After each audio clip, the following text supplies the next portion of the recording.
They handed me a plastic spoon and pointed toward the dessert table like I was some distant cousin who'd crashed the family reunion. My own sister's block party, and I'm being treated like the help. Standing there in my thrift store jeans and faded sneakers while everyone else compared vacation photos and mortgage rates, I felt invisible. Just another face in the crowd who clearly didn't belong in this perfect suburban bubble. Little did they know that the woman they were dismissing had once commanded respect in rooms where national security decisions were made. But that revelation was still hours away, and the humiliation was just beginning. Before we jump back in, tell us where you're tuning in from. And if this story touches you, make sure you're subscribed because tomorrow, I've saved something extra special for you.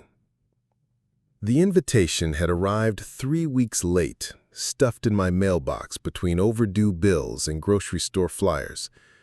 Carmen's annual neighborhood barbecue, printed on cheerful yellow cardstock with little cartoon hamburgers dancing around the borders.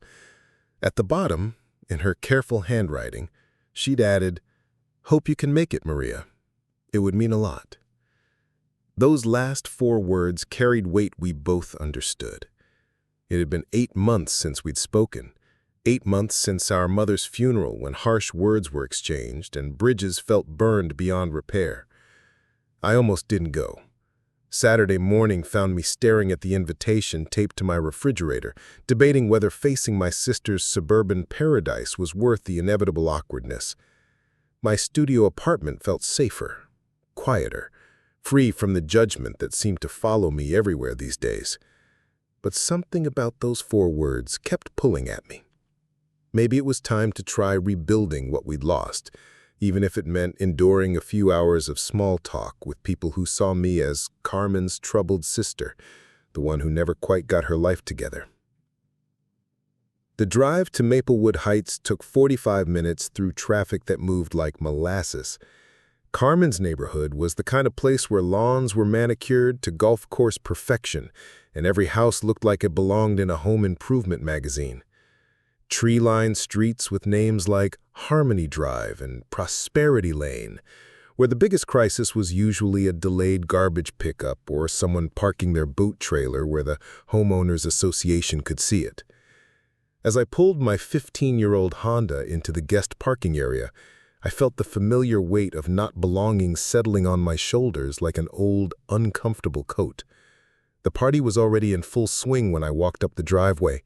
The smell of grilled meat and sunscreen hung in the air, mixed with the sound of children laughing and adults trying too hard to sound interesting.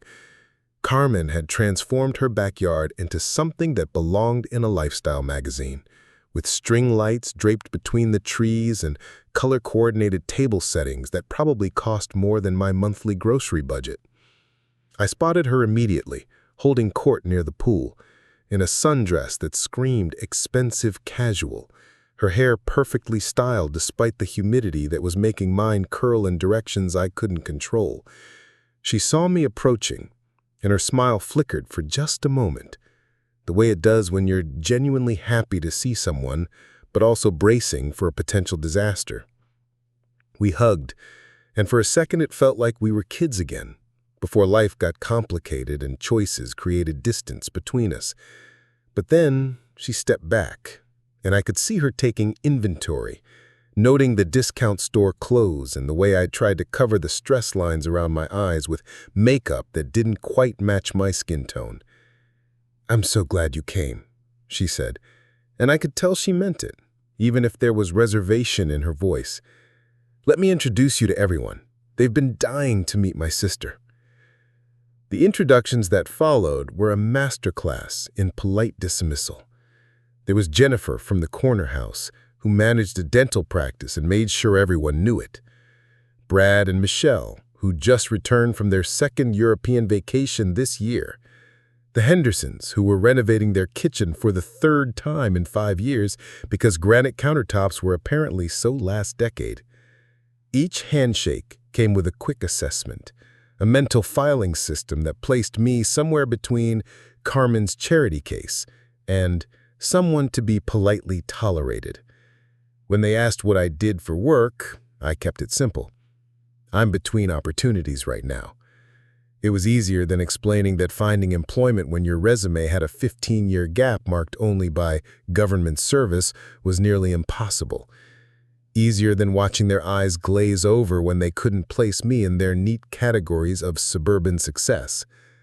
The truth about where I'd been and what I'd done was locked away behind security clearances and non-disclosure agreements that would outlive us all. Career's been going through a transition, Carmen added quickly, the way you might explain why the family dog had an accident on the carpet. Trying to be helpful, but somehow making it worse. She's looking into some exciting possibilities. The exciting possibilities currently included a part-time job stocking shelves at a big box store and a small apartment that overlooked the dumpsters behind a Chinese restaurant. Not exactly the success story this crowd was expecting from Carmen's sister. I could see them doing the math, trying to figure out how two people from the same family had ended up in such different places. The unspoken question hung in the air like humidity. What had gone wrong with me? The afternoon wore on with all the enthusiasm of a dental procedure. I found myself gravitating toward the edges of conversations, smiling and nodding at discussions about property values and school district ratings and whether the new shopping center would bring too much traffic to their peaceful enclave. When someone mentioned their son's soccer tournament, I tried to contribute something about teamwork and leadership, but the words came out wrong, too formal, too intense for casual backyard banter. The kind of communication style that worked in military briefings didn't translate well to suburban small talk. "You're awfully quiet," observed Janet, a woman whose main claim to fame seemed to be organizing the neighborhood book club. "Carmen says you used to travel a lot for work. That must have been interesting." Interesting was one word for it. 12 months in Afghanistan where interesting meant the difference between coming home and not coming home. Interesting was briefing Pentagon officials on intelligence gathered under conditions that would give these people nightmares for weeks. Interesting was making decisions that affected thousands of lives while eating military rations in a bunker that shook with incoming mortars. But none of that translated to this world of poolside conversations and carefully curated social media posts. I said it had its moments, taking a long sip of my diet soda to avoid elaborating. The real blow came during the potluck portion of the evening. Carmen had set up a beautiful buffet table with contributions from all the neighbors, each dish more elaborate than the last. There was Janet's famous 7-layer dip, the Hendersons' gourmet potato salad, and something called quinoa stuffed bell peppers that probably required a YouTube tutorial to prepare. Everyone was explaining their culinary masterpieces with the pride of artists unveiling their latest works.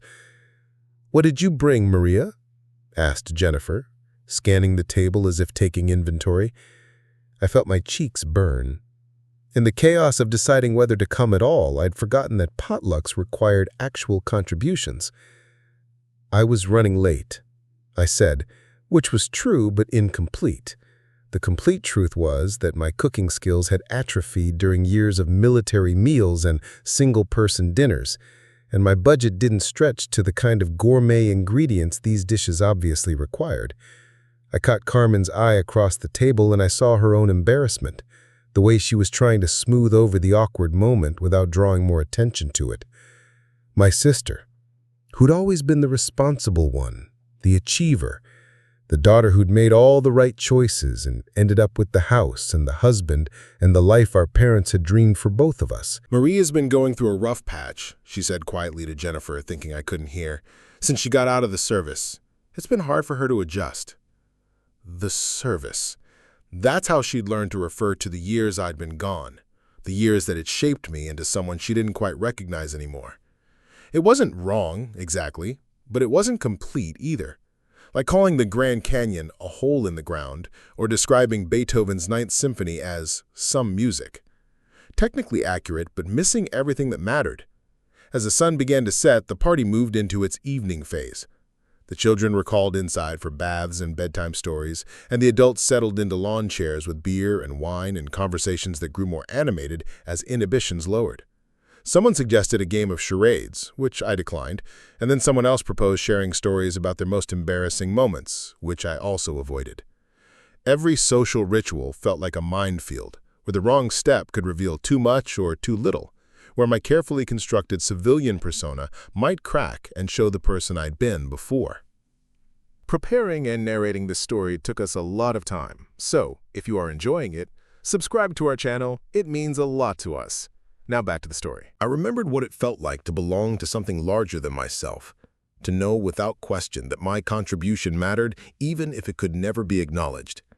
The block party had been a reminder of all the ways I didn't fit into this new world I was trying to navigate. But it had also been a reminder that fitting in and belonging aren't always the same thing. Sometimes the most important contributions are the ones no one can see, and sometimes the people who seem to contribute the least are the ones who've already given the most. As I finally headed to bed, I wondered if tomorrow might bring something different.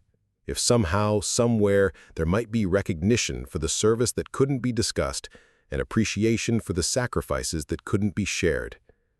It seemed unlikely, but stranger things had happened.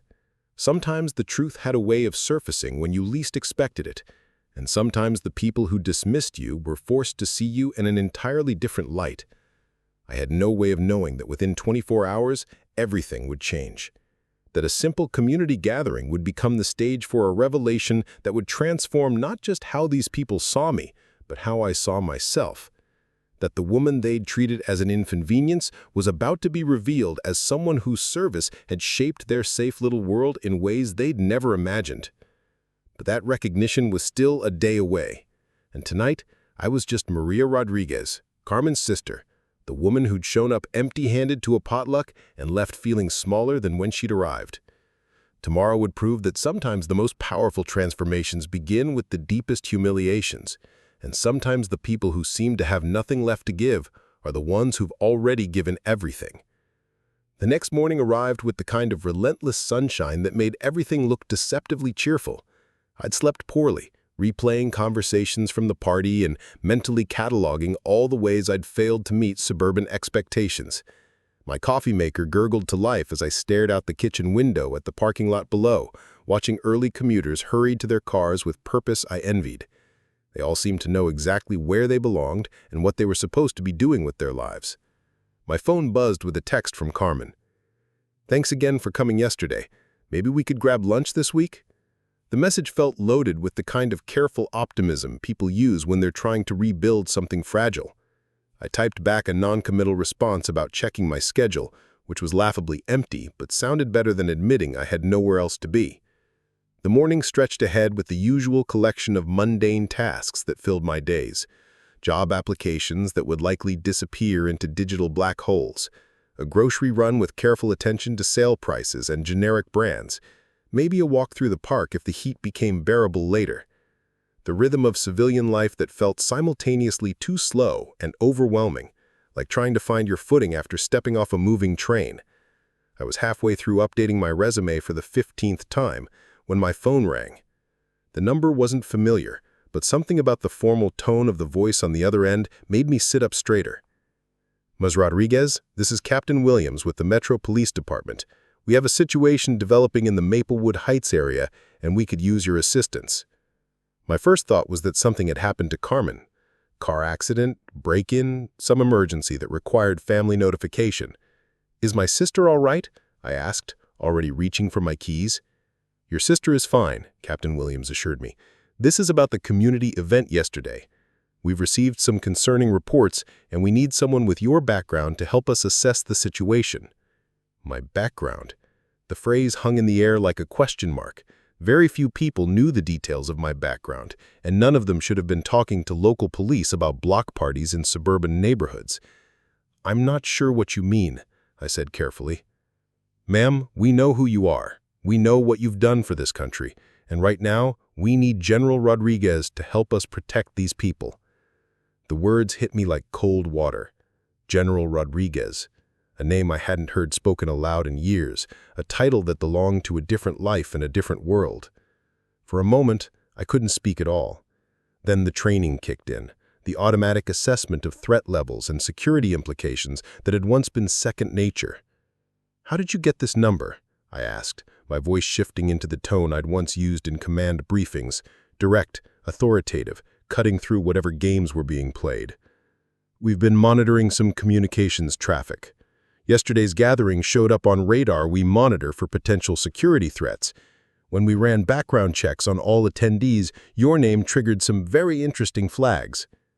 Background checks on a neighborhood barbecue. Either this was an elaborate hoax, or something much more serious was developing in Carmen's perfect suburban paradise. I thought about the faces from yesterday, trying to imagine which of those polo shirt-wearing, wine-sipping neighbors could possibly be connected to anything that would interest federal monitoring systems. "What kind of situation are we talking about?" I asked. "The kind that requires immediate attention from someone with your clearance level. Can you meet us at the Maplewood Heights Community Center in 30 minutes? 30 minutes later, I found myself pulling into a parking lot that looked nothing like it had during Carmen's cheerful barbecue planning sessions. 3 unmarked sedans sat in formation near the main entrance, and I could see figures in dark suits moving with the kind of purposeful efficiency that marked federal law enforcement. Whatever this was, it had escalated far beyond local police jurisdiction. Captain Williams turned out to be a woman in her 40s with graying hair and the kind of steady demeanor that came from years of dealing with situations that didn't make sense until afterwards. "General Rodriguez," she said, and hearing the title again after so many years felt like putting on a uniform that no longer quite fit. "Thank you for coming. We have a problem that's bigger than this community realizes."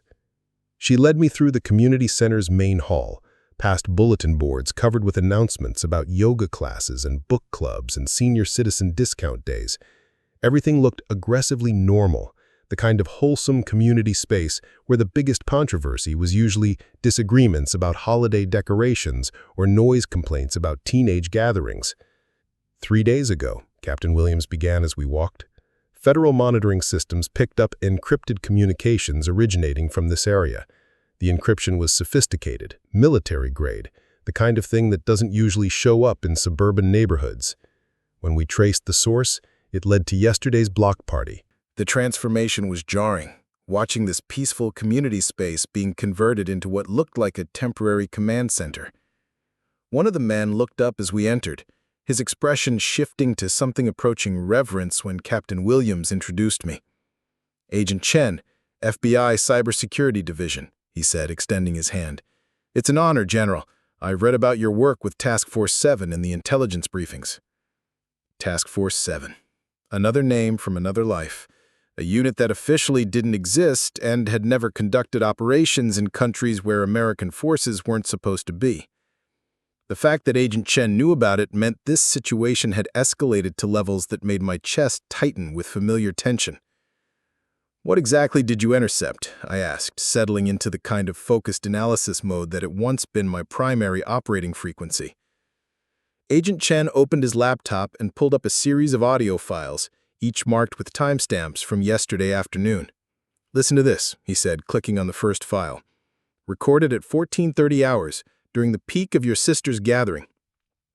The voices that came through the speakers were muffled, distant but unmistakably speaking in coded language.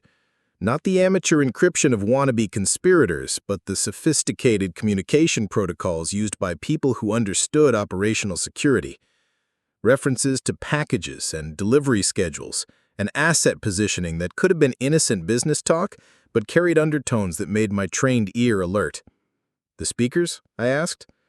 "We're still working on voice identification," Agent Chen admitted, "but the communications originated from devices within a 3-block radius of your sister's party.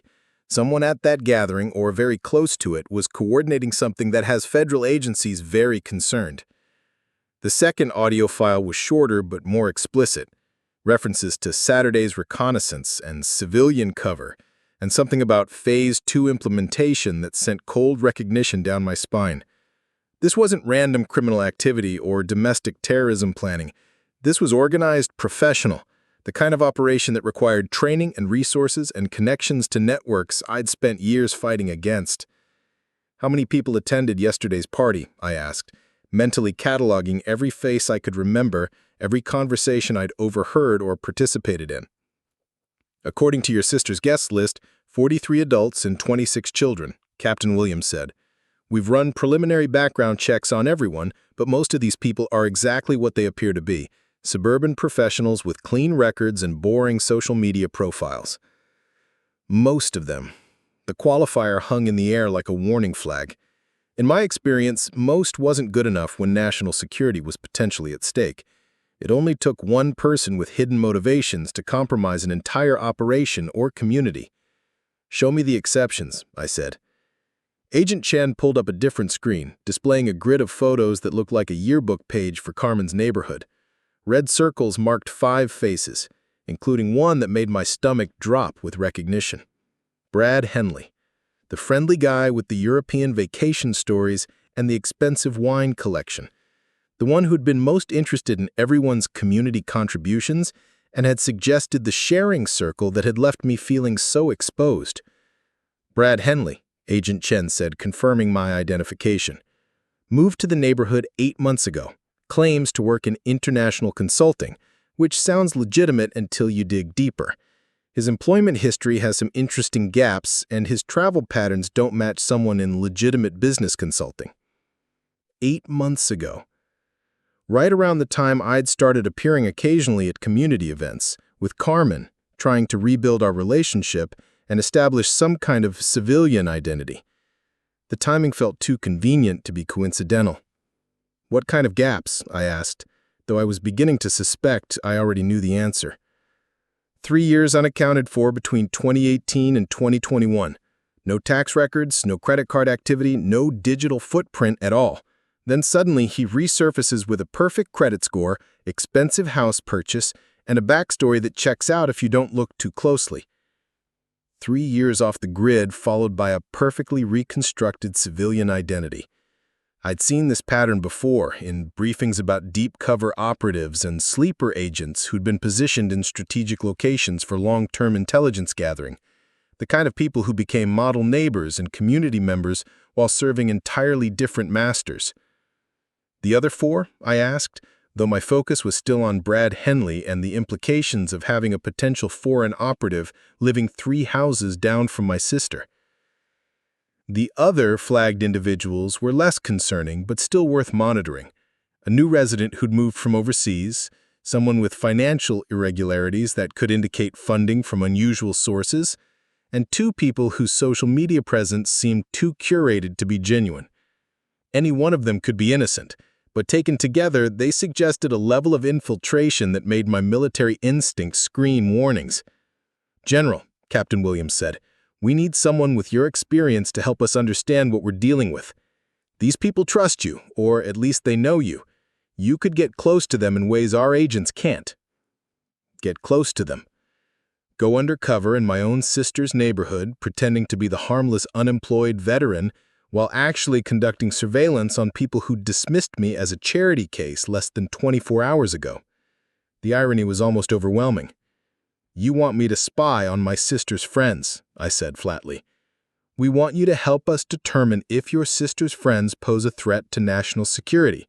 Based on what we've intercepted, something significant is being planned. We need to know what it is and stop it before it happens. I thought about yesterday's party, replaying conversations and interactions with new context. Brad's interest in everyone's background suddenly seemed less like friendly curiosity and more like intelligence gathering. His questions about my own history, deflected with careful vagueness, took on different significance when viewed through the lens of operational assessment. What's the timeline? I asked, accepting the inevitable even as part of me recoiled from the idea of deceiving Carmen again, of adding more secrets to a relationship already strained by years of necessary lies. The intercepted communications suggest something called Phase 2 is scheduled for this weekend, 5 days from now. Whatever they're planning, it's happening soon. 5 days to identify potential threats, assess operational capabilities, and prevent something that could endanger not just Carmen's neighborhood, but potentially targets much larger and more significant. 5 days to become General Rodriguez again while pretending to be Maria, the struggling veteran who couldn't even bring a casserole to a potluck. "I'll need backup," I said. "And I'll need my cover story to be absolutely solid. If these people are as professional as they seem, any inconsistency could blow the entire operation." "Already handled," Agent Chen said, sliding a folder across the table. "As of this morning, you're employed as a security consultant with a firm that specializes in residential safety assessments. Legitimate company, real contracts, verifiable references. Your job is to conduct neighborhood security evaluations, which gives you a reason to ask questions and observe activities without raising suspicion." The cover was elegant and practical, exactly the kind of thing I would have designed myself back when operational planning was my daily responsibility. It explained my interest in people's routines and activities while positioning me as someone with relevant expertise, rather than just Carmen's unemployed sister. "Equipment?" I asked. "Standard surveillance package, encrypted communications, and backup units positioned throughout the area," Captain Williams said. "You won't be operating alone, but you'll be our primary asset on the ground." Primary asset. Another phrase from another life, carrying implications about risk and responsibility that civilians never had to consider. Being the primary asset meant being the one most likely to be exposed if things went wrong, the one whose safety became secondary to mission success. I spent the next hour reviewing files and operational parameters, slipping back into analytical modes I'd thought were permanently retired. The familiar rhythm of threat assessment and strategic planning felt both natural and strange, like speaking a language I'd once been fluent in but hadn't used for years.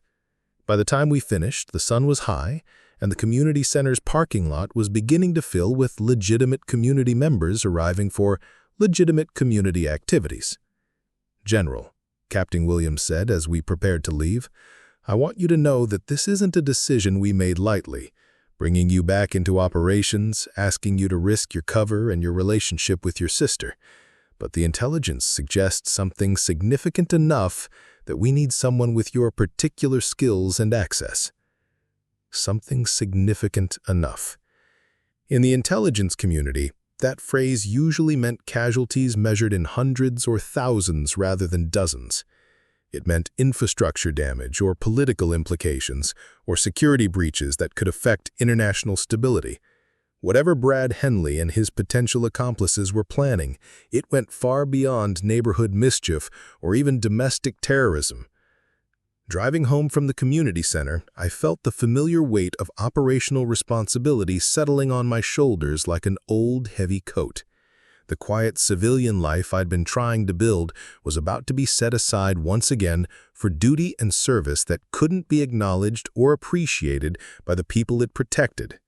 Carmen's neighbors, who'd dismissed me as someone with nothing to contribute, were about to benefit from skills and experience they'd never know I possessed. The afternoon gave me time to study the files Agent Chen had provided, memorizing faces and backgrounds and behavioral patterns that might become relevant in the days ahead. Brad Henley's profile was particularly interesting, showing a man who'd constructed an elaborate civilian identity, but whose travel patterns and financial transactions suggested connections to networks I'd spent years tracking and disrupting. By evening, I had a plan. Tomorrow, I would begin my new job as a security consultant, starting with a friendly visit to my sister's house to discuss neighborhood safety concerns, the perfect excuse to reconnect with people from the party, to ask questions about routines and schedules and security practices that would seem perfectly innocent coming from someone in my supposed profession.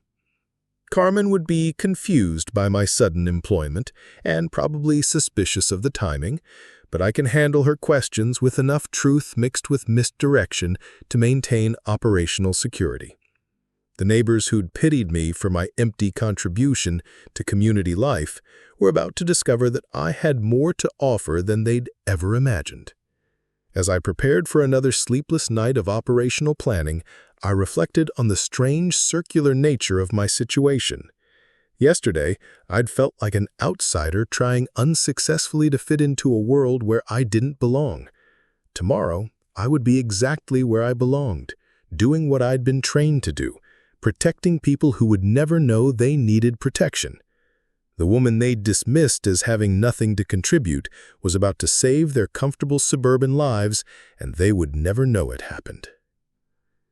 Tuesday morning dawned with the kind of crystalline clarity that made everything look sharper, more defined.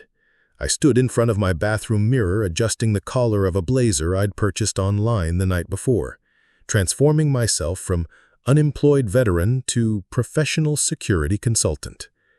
The transformation was more than cosmetic.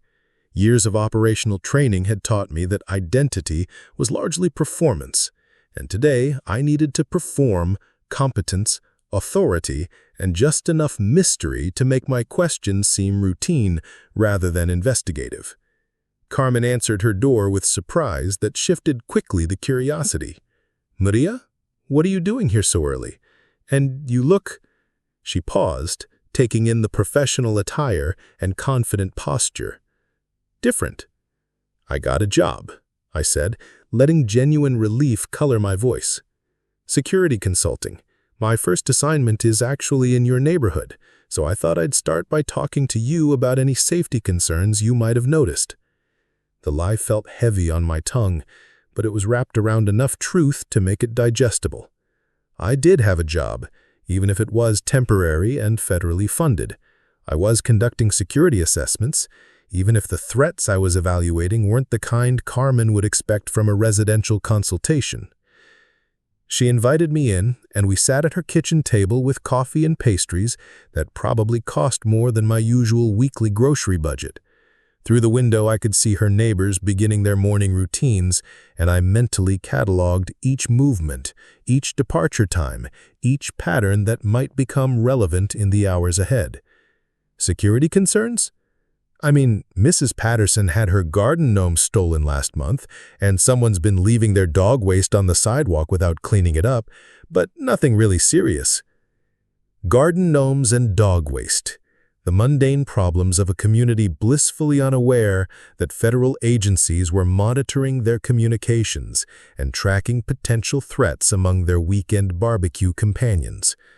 I made appropriate professional notes about lighting and visibility while mentally mapping escape routes and surveillance positions. "What about your neighbors? Anyone new to the area who might not be familiar with local security practices?" "Well, there's Brad from Sunday's party. He moved in about 8 months ago, but he seems lovely, very interested in community involvement." Carmen's voice carried the warmth people use when describing someone they genuinely like. "He's actually been asking about organizing a neighborhood watch program." A neighborhood watch program organized by someone whose background included 3 years of completely unaccounted time and communication patterns that had triggered federal monitoring systems. The irony was so sharp it was almost painful. "That sounds like a great idea," I said. "Maybe I could meet with him, get his thoughts on what security concerns he's noticed since moving here." An hour later, I was walking up Brad Henley's front walk, noting the expensive landscaping and the subtle modifications to standard suburban architecture that could accommodate enhanced security measures. His house looked exactly like what it was supposed to be, the home of a successful professional who'd chosen this neighborhood for its safety and community atmosphere.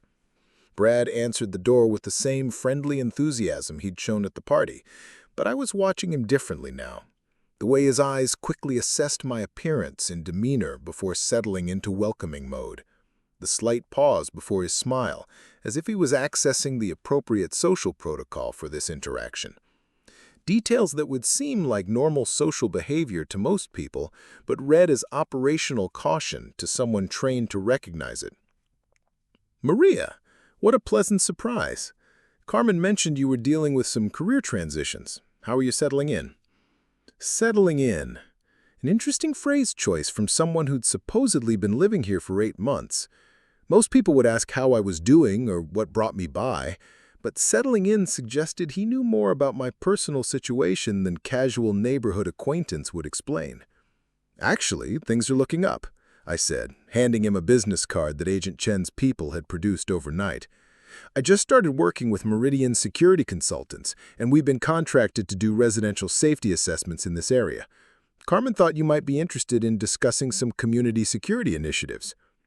He studied the business card with more attention than it warranted, and I caught him noting details like the paper quality and font choice that would matter to someone evaluating whether credentials were genuine. Most people would glance at a business card and set it aside, but Brad was conducting the kind of micro-assessment that suggested familiarity with document authentication. "Community security is definitely something I'm passionate about," he said, stepping aside to invite me in.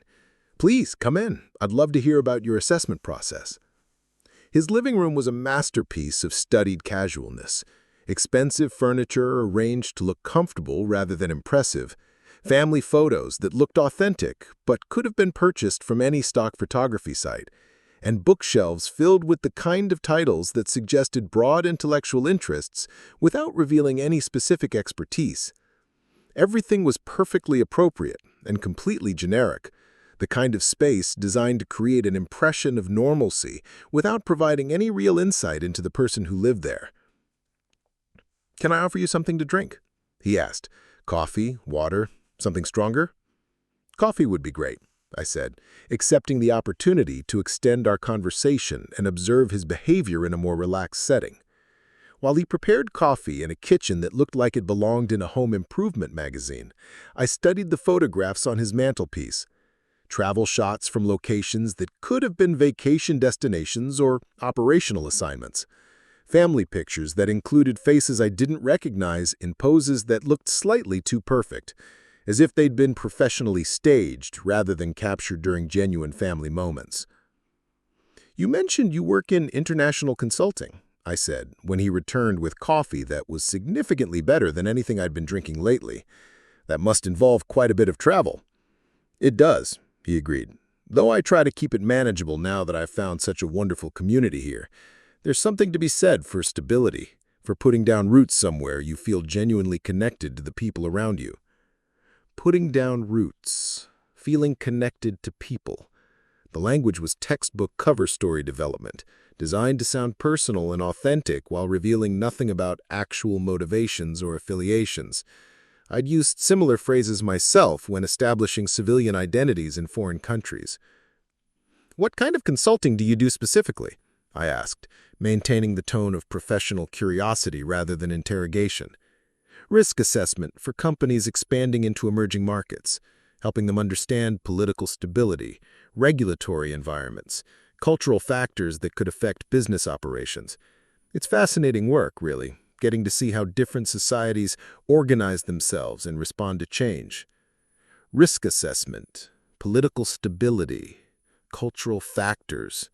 All legitimate consulting specialties that would also provide perfect cover for intelligence gathering and operational planning. Someone with his supposed expertise would have access to information about infrastructure, government operations, and security vulnerabilities that could be invaluable to hostile foreign actors. We spent the next hour discussing neighborhood security concerns with a level of detail that went far beyond casual conversation. Brad had clearly studied the area extensively, noting traffic patterns, emergency response times, and resident behaviors with the kind of thoroughness that suggested professional-level surveillance rather than neighborly awareness. "I've been thinking about proposing a more systematic approach to community safety," he said. "Maybe organizing regular meetings where residents could share concerns and coordinate responses to potential problems." Regular meetings where residents would share information about their schedules, security practices, and personal concerns. A perfect intelligence gathering operation disguised as community engagement, allowing someone to map vulnerabilities and identify potential targets or assets among the neighbors. "That sounds very comprehensive," I said. "Have you identified any specific vulnerabilities that concern you?" His response was immediate and detailed, covering everything from inadequate street lighting to the lack of coordinated communication systems among residents. But what struck me was his focus on information flow and resident connectivity, areas that would matter more to someone planning an operation than someone simply concerned about break-ins or vandalism. "The real challenge," he continued, "is that most people in neighborhoods like this have never had to think seriously about security. They assume that living in a nice area with good property values automatically makes them safe. They assume they're safe, The phrase carried undertones that made my trained instincts alert. In my experience, people who spent time thinking about others' assumptions about safety usually were planning to exploit those assumptions in some way. By the time I left Brad's house, I was convinced that Agent Chen's suspicions were well-founded. Everything about Brad Henley suggested careful construction rather than genuine suburban assimilation. His knowledge was too comprehensive, his interest too focused, his background too conveniently generic to be authentic. I spent the afternoon visiting other neighbors, using my security consultant cover to ask questions about schedules, concerns, and community dynamics. Most of the conversations were exactly what they appeared to be: ordinary people discussing ordinary suburban life with someone they assumed was conducting routine professional assessments. But 3 houses down from Carmen's, I encountered something that made my operational training scream warnings. Jennifer, from the dental practice, who'd been so concerned about my lack of potluck contribution, answered her door with an expression that suggested she'd been expecting me. "Maria, I heard you were conducting security assessments in the neighborhood. How interesting that you found work in that field." Heard I was conducting assessments. From whom? And how quickly had that information traveled through a neighborhood where people were supposedly too busy with their own lives to pay close attention to others' activities? "Word travels fast," I said, maintaining a professional demeanor while mentally noting that information about my activities was being shared more widely and rapidly than normal social networks would explain. "Oh, we all look out for each other here," Jennifer said. Community safety is something we take very seriously. Would you like to come in and discuss our security concerns? Her security concerns turned out to be remarkably similar to Brad's, delivered with the same level of detail and focus on information sharing systems that seemed unusual for someone whose primary expertise was dental practice management. By the time our conversation ended, I was convinced that Jennifer was either another operative or someone who'd been coached extensively on what to say and what to ask. The pattern continued through the afternoon. Neighbors who'd barely acknowledged my existence at the party were suddenly very interested in discussing security matters with impressive levels of knowledge about topics most suburban residents would never consider. References to communication systems, coordination protocols, and information sharing that suggested familiarity with concepts beyond typical neighborhood watch programs. By evening, I was convinced that Carmen's neighborhood contained a cell of operatives who'd been positioning themselves for something significant. The question was what they were planning and how to stop it without endangering the genuine residents who had no idea they were living among people with hidden agendas. I was walking back to my car after the final assessment of the day when my encrypted phone buzzed with a priority message from Agent Chen. Phase 2 moved up. Activity detected tonight. Maintain cover and prepare for immediate action. Tonight. Whatever Brad and his associates had been planning for the weekend was happening now, presumably because they'd detected surveillance or become suspicious of the increased attention their activities were receiving. I was about to find out what months of careful positioning and community infiltration had been designed to accomplish. The next few hours passed with the kind of controlled tension I remembered from pre-mission briefings, when success and failure could be measured in lives saved or lost. Agent Chen's surveillance teams reported increased activity at 3 houses, including Brad's, with vehicles arriving and departing in patterns that suggested coordination rather than social visits. At 9:30 p.m., my phone rang with the call from Carmen. "Maria, there's something strange happening in the neighborhood. Police cars everywhere, and Brad's house looks like there's some kind of emergency. Should I be worried?" Police cars everywhere meant the operation was moving into its final phase. Federal agencies had decided that whatever was being planned couldn't be allowed to proceed, and the careful surveillance phase was transitioning into direct intervention. "Stay inside and keep your doors locked," I told her. "I'll be there as soon as I can."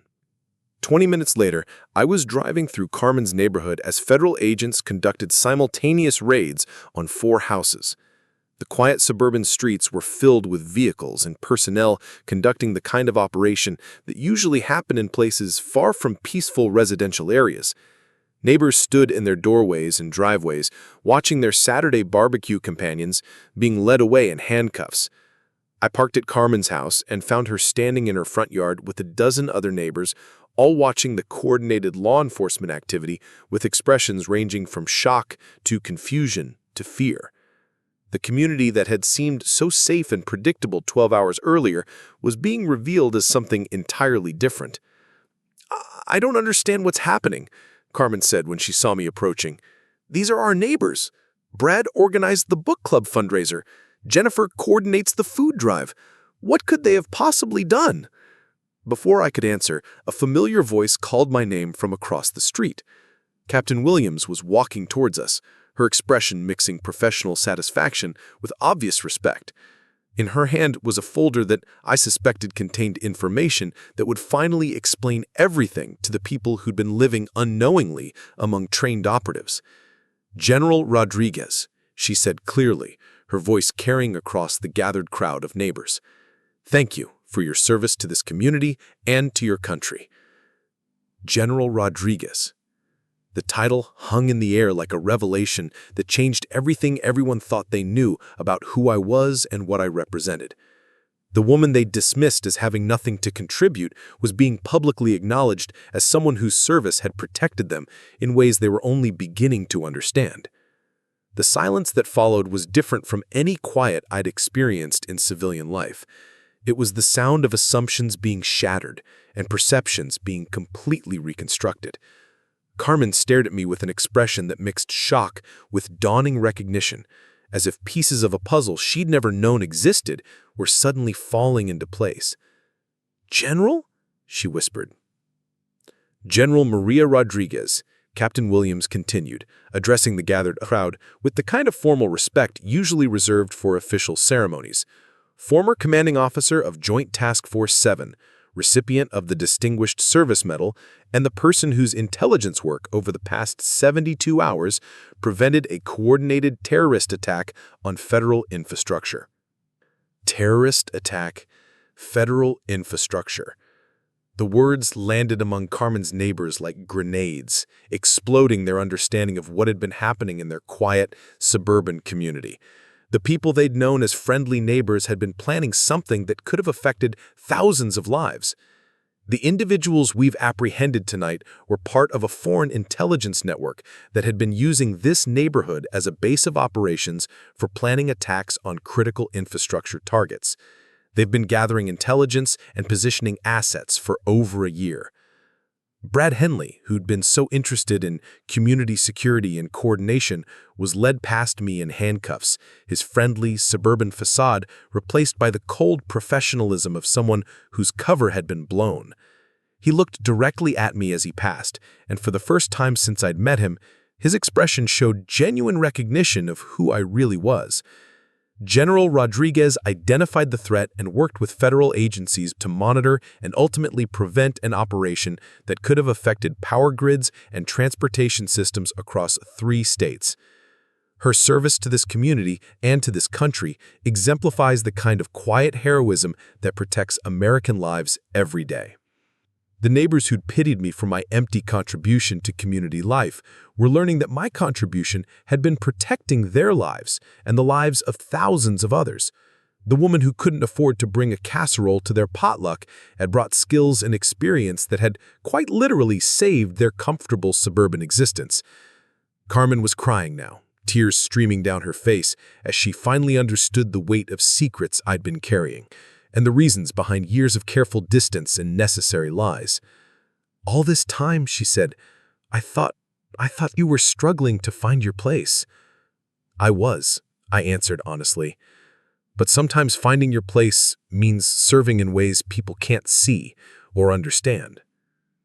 The evening that followed was a blur of debriefings and explanations, of federal agents collecting evidence and neighbors trying to process the revelation that their community had been infiltrated by people with intentions they could never have imagined.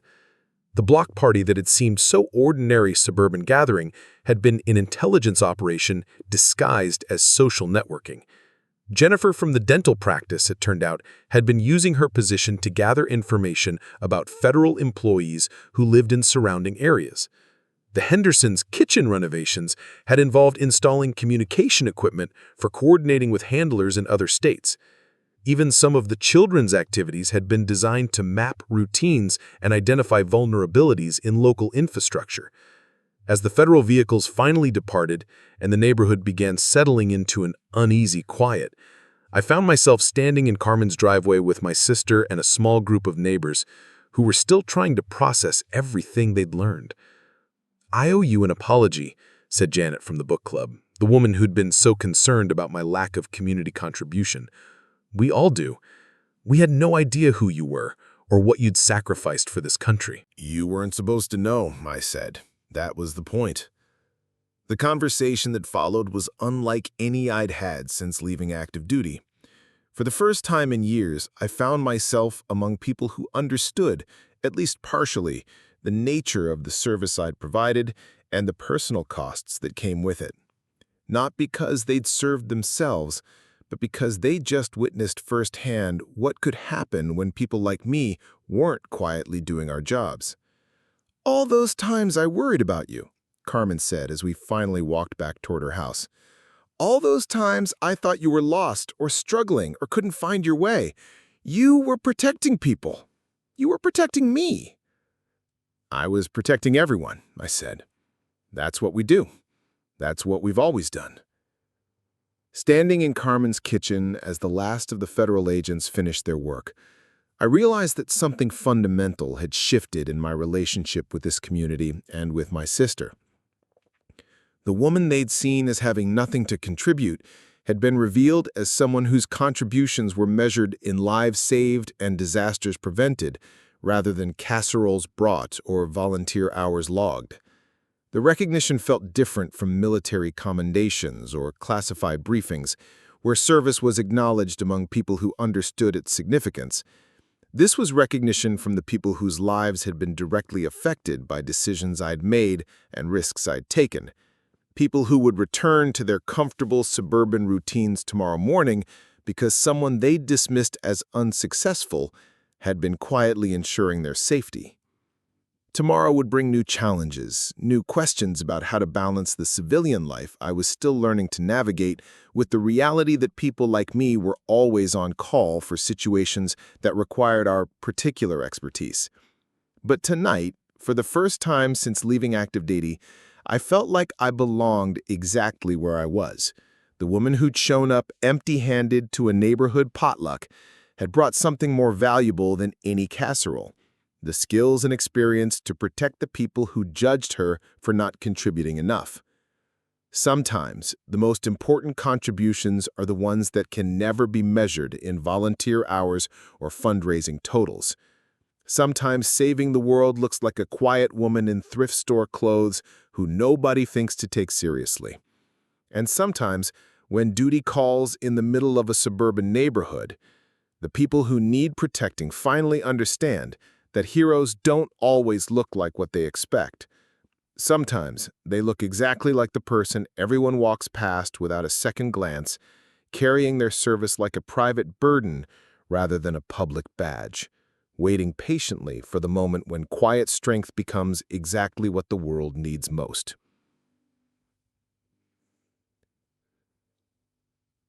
3 weeks later, I found myself standing in Carmen's backyard again. But everything had changed. The same string lights hung between the trees, the same pool reflected the afternoon sun, but the atmosphere carried a weight of shared understanding that hadn't existed before. This wasn't a neighborhood barbecue or a social gathering. This was a ceremony, quiet and private, for people who had learned heroism often wears ordinary clothes and speaks in measured tones.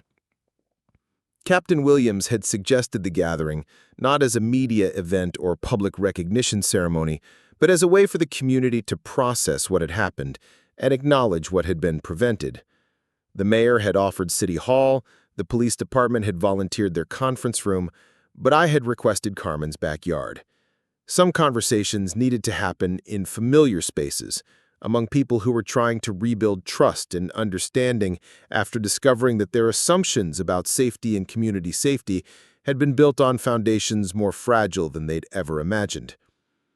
Carmen moved through the preparations with an efficiency that reminded me of mission planning, organizing details with the kind of focused attention she'd once reserved for PTA fundraisers and book club events. But now her efforts carried deeper purpose.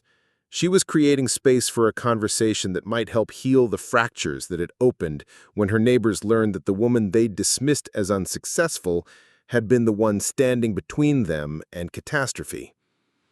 "I keep thinking about all the signs I missed," she said, as we arranged chairs in a circle that would accommodate the dozen people who'd requested to attend. "The way you moved, the way you watched everything, the way you never really relaxed even when you were trying to fit in. I thought it was trauma from your service, not that you were still serving." Still serving. The phrase captured something I hadn't been able to articulate myself. Even in civilian clothes, living in a small apartment and struggling to find my place in a world that measured success differently than I'd learned to measure it, I had never really stopped being a soldier. The mission had simply shifted from foreign battlefields to domestic threats, from commanding troops to protecting communities that would never know they needed protection. The first to arrive was Mrs. Patterson, the elderly woman whose stolen garden gnomes had once represented the neighborhood's most serious security concern. She walked slowly up the driveway, carrying a covered dish that smelled like homemade cookies and wearing an expression that mixed embarrassment with determination. "General Rodriguez," she said, emphasizing the title with the kind of respect usually reserved for visiting dignitaries. "I wanted to thank you properly and to apologize for not recognizing what you were doing for all of us." General Rodriguez. 3 weeks ago, hearing that title felt like putting on a uniform that no longer fit. Now it felt like acknowledgement of something that never really ended, just transformed into a different kind of service. The recognition wasn't just professional courtesy, it was understanding that the woman who'd sat quietly at the edge of their conversations had been carrying responsibilities they were only beginning to comprehend. "You had no reason to recognize it," I told her honestly. "That was intentional. The best protection often comes from sources people don't notice or think to question." Others began arriving in small groups, people whose lives had been directly affected by the discovery that their neighborhood had been infiltrated by a terrorist cell planning attacks on infrastructure that could have affected millions. Janet from the book club came with her husband, both looking like they were attending a memorial service for assumptions they'd held about security and community safety. The Martinez family from the corner house brought their teenage children who had been asking questions about how to tell the difference between real neighbors and people pretending to be neighbors.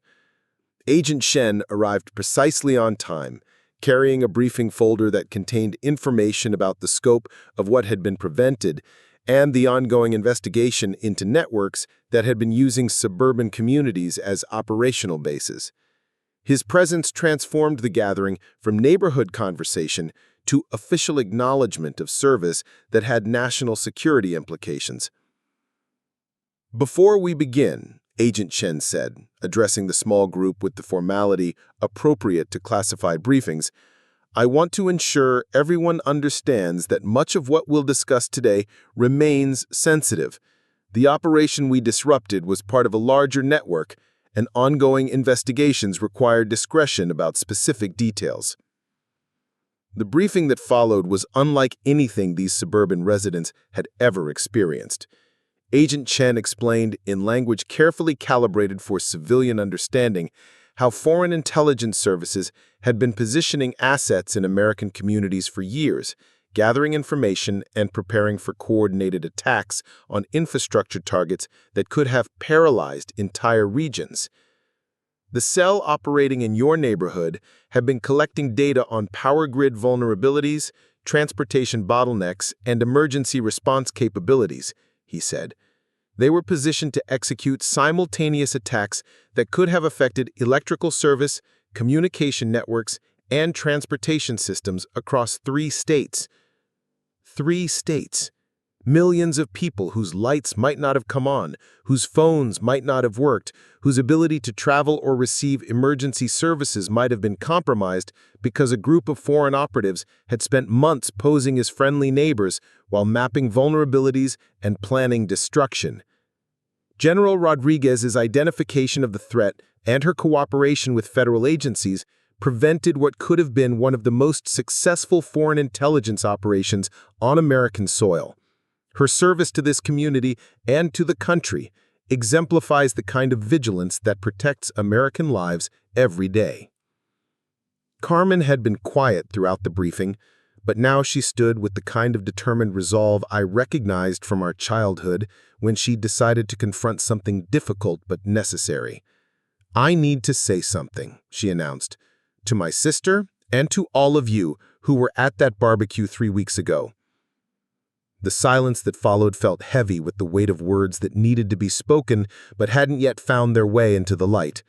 Carmen looked directly at me, her eyes reflecting emotions she'd been processing since the night federal agents had revealed who I really was and what I'd been doing in her neighborhood. "We treated you like you had nothing to offer," she said, her voice carrying the kind of raw honesty that comes from confronting uncomfortable truths.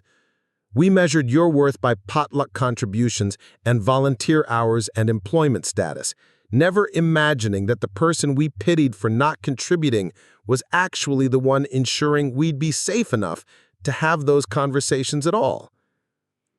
The acknowledgement hung in the air like a challenge to everyone present to examine their own assumptions about value and contribution and what it means to serve a community. These were people who'd prided. "I've been thinking about that night," said Janet, her voice barely above a whisper. "When we went around sharing what we contributed to the community, and you said you were still figuring that out. We thought it meant you didn't have anything to offer, but you were protecting all of us, and you couldn't say that because saying it would have compromised your ability to do it. Still figuring that out." The phrase had been honest in ways I hadn't fully understood at the time. I had been figuring out how to serve in a world where my kind of service was most effective when it remained invisible. How to contribute to communities that measured contribution in ways I'd never learned to value. "That's the nature of this work," I said. "The most effective protection often comes from sources people don't recognize. If you'd known who I was, it would have changed how you interacted with me. And that change might have alerted the people I was watching to the fact that they were being watched." Agent Chen nodded approvingly at my explanation. General Rodriguez's civilian cover was essential to the operation's success. Her ability to move through the community as someone people didn't consider significant allowed her to observe and assess threats without triggering the sophisticated counter-surveillance protocols these operatives had been trained to recognize. Counter-surveillance protocols. Sophisticated operatives. Language that belonged in spy novels rather than suburban backyard conversations. But here we were, discussing how foreign intelligence networks had been using book clubs and barbecues and neighborhood watch programs to gather information for attacks that could have affected millions of American lives. The conversation that followed was unlike any I'd experienced since leaving active duty. For the first time, I found myself among people who understood, at least partially, the personal costs that came with the kind of service that couldn't be acknowledged or appreciated in traditional ways. Not because they'd served themselves, but because they'd witnessed firsthand what happened when people like me weren't quietly doing our jobs. "What happens now?" asked Mrs. Patterson. "I mean, how do we know if there are others? How do we tell the difference between real neighbors and people who are pretending?" The question touched on something Agent Chen and I had discussed extensively in the weeks following the arrests. The network they'd disrupted was part of a larger operation, and other cells were likely operating in other communities, using the same techniques to blend into American suburban life while gathering intelligence and preparing for coordinated attacks. "That's partly why we're having this conversation," Agent Chen said. "Communities that understand these threats exist are better equipped to recognize unusual patterns and report concerns to appropriate authorities. Your neighborhood's experience, while traumatic, has created awareness that could help protect other communities." Created awareness. Helped protect other communities. The language of operational success that measured effectiveness in threats prevented rather than headlines generated. These people were learning that their comfortable suburban existence had been purchased not just with taxes and good citizenship, but with the vigilance of people who understood that safety required constant attention to threats most people would never see coming. As the afternoon progressed, the conversation shifted from operational details to more personal territory. Carmen's neighbors began asking questions about what military service had really meant, what it cost to spend years making decisions that affected lives in ways that could never be publicly acknowledged. "Do you miss it?" asked the Martinez teenager, with the kind of direct curiosity that adults often avoided. "The military, I mean. Being in charge of important things." Did I miss it? The question had layers I was still learning to understand. I missed the clarity of purpose, the straightforward assessment of threats and appropriate responses. I missed belonging to something larger than myself, working with people who understood the stakes and were willing to accept personal risk for collective benefit. But I didn't miss the constant tension of operating in environments where wrong decisions could cost lives, or the weight of carrying secrets that affected national security. I miss the sense of purpose, I said honestly, but I'm learning that purpose can take different forms. What happened here showed me that service doesn't always require a uniform or official recognition. Sometimes it requires being willing to be misunderstood or underestimated because that's what the mission requires. The mission. Even in civilian clothes, living in a small apartment, and struggling to navigate social expectations I'd never learned to meet, I was still thinking in terms of missions and objectives and service to something larger than personal comfort or recognition. As the gathering began to wind down, Agent Chen pulled me aside for a private conversation that would determine the next phase of my civilian transition. The success of the operation had attracted attention from agencies that were always looking for people with my particular combination of skills and experience. "We have a proposition," he said. "The Neighborhood Security Initiative is expanding, and we need people who can blend into communities while maintaining operational awareness. People who understand how to identify threats without triggering counter-surveillance protocols." A proposition. Another mission. Another opportunity to serve in ways that would remain invisible to the people being protected.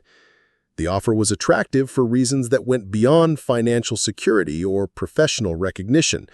It was a chance to use skills I'd spent years developing, to contribute to something that mattered in ways I understood. What would it involve? I asked. Establishing residents in communities we're monitoring, developing genuine relationships with neighbors while maintaining awareness of potential threats. Long-term assignments that could last months or years, requiring the kind of patience and commitment that most people aren't equipped to handle. Long-term assignments requiring patience and commitment. The description captured something essential about the kind of service I'd always provided. Not the dramatic interventions that made headlines, but the sustained vigilance that prevented crises before they developed into situations requiring dramatic interventions. "I'd like to learn more," I said. As the last guests departed and Carmen and I cleaned up the remnants of our unconventional gathering, I reflected on how much had changed since that awkward barbecue 3 weeks earlier. The woman who'd been dismissed as having nothing to contribute had been revealed as someone whose contributions were measured in lives saved and disasters prevented. The community that had pitied her for her empty hands at their potluck had learned that she'd brought something more valuable than any casserole, the skills and experience to protect them from threats they'd never imagined. "Are you going to take the job?" asked Carmen as we folded the last of the chairs. "Probably," I said. "It's what I do. It's who I am. And this time, I'll know.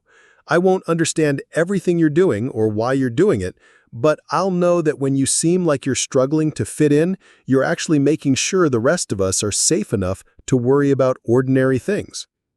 Safe enough to worry about ordinary things. The phrase captured something fundamental about the kind of service that remained invisible until it was needed most. People like me worked to ensure that communities could focus on book clubs and potluck contributions and neighborhood disputes about parking because someone was quietly handling the threats that could destroy everything they took for granted. Walking back to my car as the sun set over Carmen's neighborhood, I realized that I'd finally found the answer to the question that had been haunting me since leaving active duty. I belonged exactly where I was, in the space between civilian and military life, protecting people who would never know they needed protection, serving communities that measured contribution in ways I was still learning to understand. The woman they'd dismissed as unsuccessful had been the one ensuring their success would continue. The neighbor they'd pitied for having nothing to offer had been offering everything, quietly and without recognition, because that's what real service looked like in a world where the most important work happened in shadows. Sometimes heroism wears ordinary clothes and speaks in measured tones. Sometimes it looks like the quiet person at the edge of conversations, watching and listening and assessing threats that others don't even know exist. Sometimes it's the woman everyone walks past without a second glance, carrying her service like a private burden rather than a public badge, waiting patiently for the moment when quiet strength becomes exactly what the world needs most. 6 months after accepting Agent Chen's offer, I found myself sitting in another community center, this time in a small town outside Denver, where federal monitoring had detected communication patterns eerily similar to what we'd uncovered in Carmen's neighborhood. The cover story was familiar. Maria Santos, recently divorced, looking for a fresh start in a community that valued safety and neighborly connections. Same script, different stage, but with the confidence that came from knowing exactly what I was looking for and why it mattered. The town of Millbrook seemed perfect on the surface, the kind of place where people moved to escape the complications of urban life. Tree-lined streets, well-maintained parks, and a main street that looked like it belonged in a Norman Rockwell painting. The local coffee shop displayed hand-painted signs advertising book clubs and volunteer opportunities, while the community bulletin board overflowed with notices about fundraisers and neighborhood watch meetings. Everything appeared exactly as it should in a thriving American small town.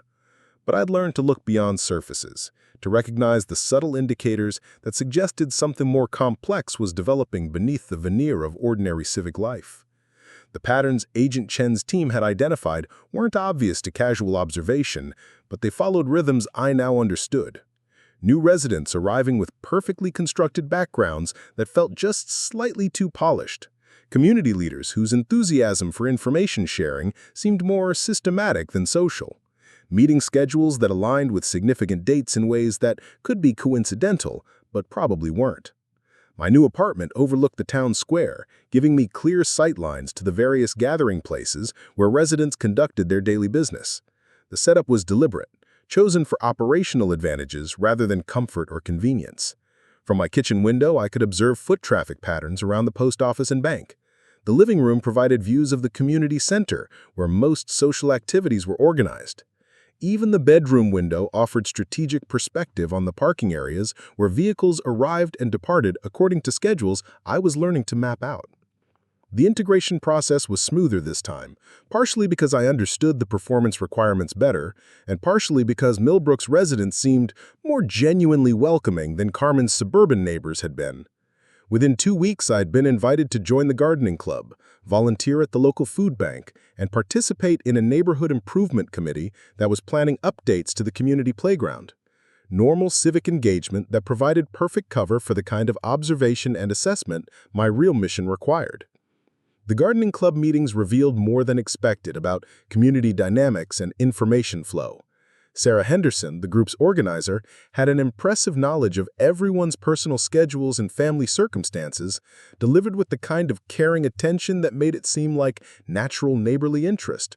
But her questions had a systematic quality that reminded me of intelligence gathering disguised as social conversation.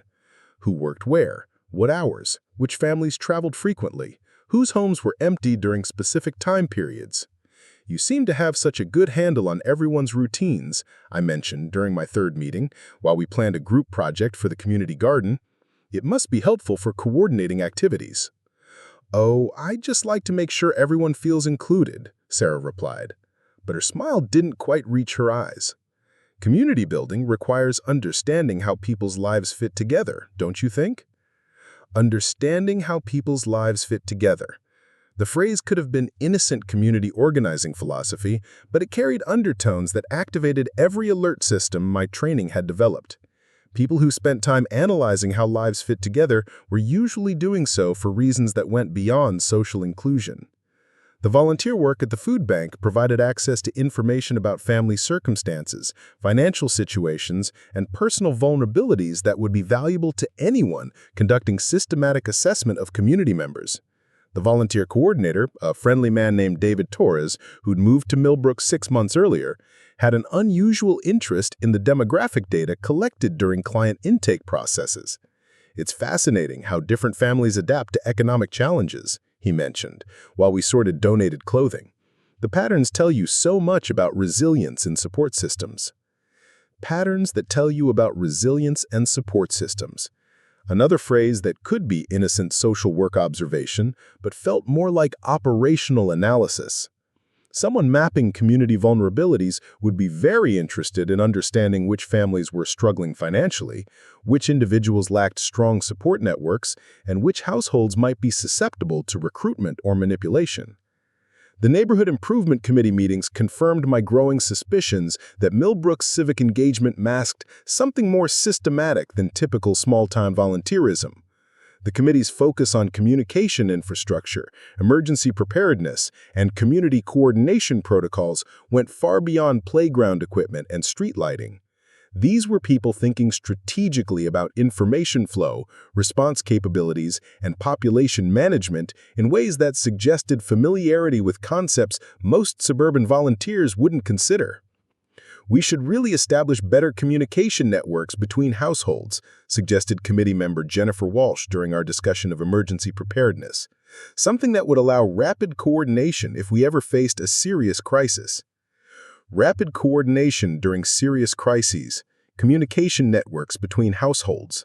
The language belonged in emergency management planning rather than volunteer committee discussions, but it was being presented as routine community improvement initiative by people who seemed remarkably well-informed about technical requirements and implementation challenges. After 6 weeks of careful observation and gradual integration into Millbrook's social fabric, I was convinced that the town contained another cell of operatives using civic engagement as cover for intelligence gathering and operation preparation. The evidence was circumstantial but consistent. Too many new residents with perfectly constructed backgrounds, too much systematic interest in community vulnerabilities, too many conversations that touched on topics most volunteers wouldn't consider relevant. My encrypted communication with Agent Chen confirmed that federal monitoring had detected increased activity in the region, with communication patterns suggesting coordination between cells in multiple communities. Whatever had been prevented in Carmen's neighborhood was part of a larger operation that had simply shifted focus to other targets and other timelines. "We need to understand the scope before we act," Agent Chen explained during our secure video conference. "If we move too quickly on Millbrook, we might alert other cells and lose the opportunity to map the entire network." Understanding scope before acting meant more months of careful observation, building relationships with people whose friendliness masked intentions I was working to uncover. It meant maintaining a civilian identity that was becoming more comfortable, even as it served increasingly complex operational requirements. The woman who had struggled to fit into Carmen's suburban social dynamics was learning to navigate small-town community life with the kind of easy authenticity that came from understanding the performance requirements. The personal costs were different this time, but no less significant. Every genuine friendship I developed carried the weight of deception about my real purpose and identity. Every kindness extended by well-meaning neighbors created guilt about the surveillance I was conducting and the eventual revelation that would destroy their sense of community safety. The work was necessary, protecting people who had no idea they needed protection, but it required a kind of emotional compartmentalization that grew more difficult with each passing day. Standing in my apartment window as evening settled over Millbrook's quiet streets, I reflected on the strange circular nature of my new life. The woman who had been dismissed as having nothing to contribute to Carmen's neighborhood was now integral to protecting multiple communities from threats they couldn't see or understand. The skills that had seemed irrelevant in civilian social contexts were exactly what was needed to identify and counter sophisticated intelligence operations disguised as ordinary American community life. Tomorrow would bring another day of gardening club meetings and food bank volunteering and neighborhood committee planning, all while maintaining the careful observation and analysis that might prevent attacks affecting thousands of lives. The recognition would remain invisible, the service would stay hidden, and the people being protected would never know that their safety depended on someone they saw as just another neighbor looking for connection and community. Sometimes heroism really does wear ordinary clothes and speaks in measured tones. Sometimes it looks exactly like the quiet person who volunteers at the food bank and asks thoughtful questions about emergency preparedness. Sometimes it's the woman everyone walks past without a second glance, carrying her service like a private burden rather than a public badge, waiting patiently for the